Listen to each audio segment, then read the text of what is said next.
Hey, it's Ben Grantham from Team Raise UK, and today I want to talk to you about something which is fairly new to the scootering community, which is French Toast magazine. For those who don't know, French Toast is a new magazine which has been produced in France, which has already had a lot of contributors towards photography, articles, advertisements, stuff such as that. I won't leak too much of the magazine out with respect to the people that have put a lot of their time and effort into it, but I do want to show you some of the stuff that's inside, give you an idea of what they've tried to get at here with the first magazine for freestyle scooter riding, which is, I must say it's pretty good. It's not absolutely perfect, but it is definitely a really, really good attempt, and I do hope it catches on, increases in popularity, and I hope it gets a lot of subscribers. So yeah. With a newly introduced magazine such as this, I'm just going to guess that it's hard to get a lot of companies to kind of support the idea and want to be part of it. But, much to my surprise, there is a lot of brands that have become involved in this, such as Mad, French ID, Blunt, Micro Extreme Grit, District, Razor, Exode Wear, and there's quite a few new ones as well. So it does kind of sound like brands are interested in being part of this magazine, which is, very promising, and they are contributing with promotion, new parts that are coming out, like the page after the front cover, it's a District advertisement, so a lot of European companies have probably thought a lot about it and decided to be a part of it, which is always good. Which is Eagle Sport as well, Phoenix. I understand that a lot of you have seen the cover to French Toast magazine, and it does look pretty legit. I promise not to leak too much of the magazine out with respect to everybody who's put their time and effort into it, but I do wish to show you some examples of layouts and articles themselves. Unfortunately, the only thing I have to compare it to is this 5-year-old copy of Unity magazine, which is of course a rollerblading magazine in the UK. But if you compare them side by side, it does kind of bear quite a resemblance to each other. The formatting is pretty similar, so it kind of suggests that French Toast has done some research into kind of what's already out there and what they kind of want to imitate in a kind of scootering style, which is it's pretty good. It's good that they know what people are after, and obviously the result of which is pretty good. Andrew Broussard from Proto Scooters and ScooterResource.com was asked about the concept of a scooter magazine quite a while ago. It was about 2 years ago. He did comment about the printing industry not doing so well, and the internet as a source of information was slowly dominating, which does make sense. The main worry I'd have about French Toast is that they put a lot of work towards an article which covers an event or a competition, and another website such as Trotty Rider or Inside Scooters would just do an article which is very similar and covers everything that French Toast wanted to cover, and by the time they print the magazines out, it just become old news. But Trotty Rider and Inside Scooters are kind of working alongside French Toast, which is quite promising. It's good that there's no rivalry, and there's probably some way that they can kind of work around that. But what I do like about the articles in here is it's very kind of opinionated, and they do write about their thoughts. When they go to these particular competitions and events, they kind of comment on the atmosphere, what they think, what they like, what they dislike, kind of stuff like that. Now I want to talk about the content. This first issue has a city report of Lyon, and I have relatives over there, so it's quite nice. It also has an article about the Barcelona Jam that happened recently, and it has a lot about Matt McKean. Which is very informative. What I do like about this magazine is it features kind of the competitions from the rider's point of view, and it also has kind of the industry as a whole. Like, it has an article about Eagle Sport and the production of wheels and kind of how they got involved in the scootering industry, which is it's interesting. Yeah. This is probably my favourite double page. This is the article about the Barcelona Jam that happened recently. The way they format it is they do a paragraph in French, and then underneath they'll do an English translation. Now, the translation's not perfect, but you get the general gist of the message. There are a few kind of spelling mistakes here and there as well, but I'm hoping that eventually that's going to be all sorted out, and it's going to be proofread, at least a couple of times before going to print. What I did think was a nice feature, which you get halfway through, is this poster that just comes out of the magazine, and you can stick it on your wall or something. It's two-sided, and it has Matt McKean and Ryan Upchurch, which is pretty nice. The printing quality is amazing. If you actually have the magazine, one of the main things you can tell is that this is definitely not extremely low budget. You know, it is good printing quality. You know, the magazine has a spine on it, so it's not just like an enlarged booklet or something. So overall, the whole kind of image of it is fantastic. Here's another thing I liked quite a bit. It was how to install a headset. It's a step-by-step guide on how to install a brand new headset, which is good that they're trying to kind of inform people who there's a lot of people that don't have a clue about stuff like that, you know, scooter maintenance, so it's good that that's an additional feature. But it's not just about what's new, it's about what's old as well. It does feature a lot of historical kind of context to certain brands like Eagle Sport, kind of how they started up, how they were first introduced to scooter riding, and how they decided to concentrate on wheels for scooters. It's not just all about what's new, it has a lot of historical context as well, such as the history of Eagle Sport wheels. And it's good that this is an addition, because I'm sure there's a lot of riders out there that don't have a clue how Eagle started up and probably don't care, but, you know, still, I find it interesting. One of the main things that stands out, I would say, is definitely the photography.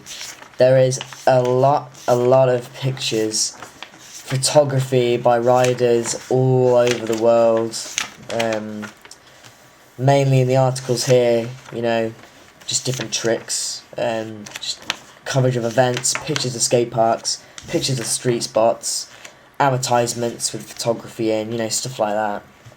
And something I haven't seen in a while, European terminology, flare condor, condor air, you know, stuff like that, scooter flip for, you know, bris. So overall, I think this is pretty great. The image is so good, and French Toast have pretty much proved that content is definitely not an issue for a scooter magazine. Things I like to see. Personally, because this French Toast magazine is fairly Europe orientated, it would be nice to see a city report of San Diego or London, you know, stuff like that. That'd be very nice to kind of read about, because, you know, they share a lot of their opinions in these articles, which is good, and I like to see what they think of these different riding environments, which I'm sure are very different to one another. Which I did find a little bit weird was this double page about culture, which is basically reviews of DVDs, music, comics, releases in the cinema. Yeah, just kind of their opinions on each one, which I don't think would kind of be in a skating scooter magazine. But apparently different magazines do the same thing as well, like this copy of Unity, which has various reviews on albums that were kind of new at the time. So I guess it's kind of nice to see a rider's kind of opinion of these certain movies, which the user group of this magazine will probably be into anyway. Stuff like Jackass 3D, the 4321 film, Snoop Dogg's new album. So I guess it is kind of relevant to kind of the age group, but not necessarily the sport. But, you know, still, it's a little bit sidetracked, but, you know, it's a nice feature. The main difference between this and a magazine such as Sidewalk and, you know, Unity is, you know, it's bilingual throughout the whole thing. So it might not have as much text relevant to your language as that you'd expect it to. I mean, stuff like Unity, everywhere kind of in it is taken up by text, and it's all in English, so there's a lot of kind of reading space, and there's the text and pictures pretty much cover every square inch of this thing. Whereas in French Toast, you know, it has to do one paragraph in French, and then it has to do the same paragraph again in English, which kind of takes twice as much space, if you imagine. So if it was just French, all this text would have taken about half the space. So they'd still have another 40 pages or so that would have to be various other things. Also, the same goes for English. If it was just English, then the half of this would need other things kind of to fill it.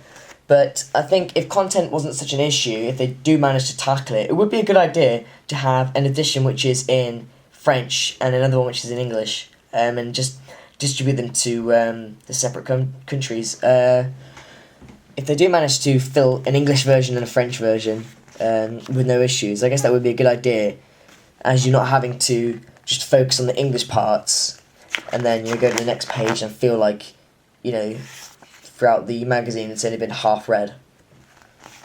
As far as distribution goes, there's a lot of companies and skate parks that are interested in selling this magazine, which is quite necessary because it would take a while if you had to buy every copy from France, and it probably costs a lot as well. I did buy this first copy from Australia because there wasn't a UK distributor until now, but yeah, there is a lot of countries that are interested in distributing this magazine. Australia, the Netherlands, Sweden, Denmark, Poland, Hungary, Germany, France, the UK, the USA, Canada, just everywhere pretty much where there's riders, there's a distributor for French Toast. So that's pretty good. Very convenient actually, so you're not having to always ship a copy from France if you really want a copy. So accessibility is fortunately not going to be a problem. So that's all good.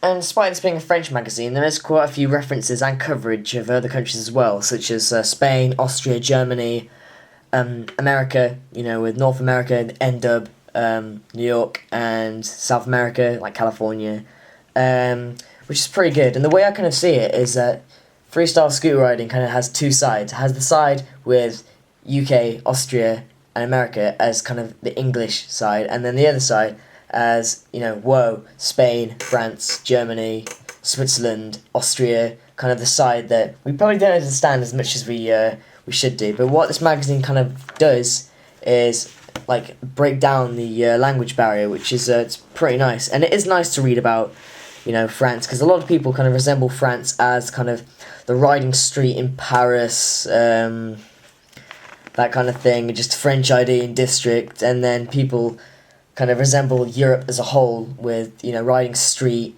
Empire Skate Building, Meat Fly, people who don't talk English much, and stuff like that. So it is good that they're featuring Americans such as Matt McKean, and then also Europeans such as Ben J. Fryan, and then it's a good balance. I kind of like how the different riding cultures are shown. I mean, we've got France, Barcelona,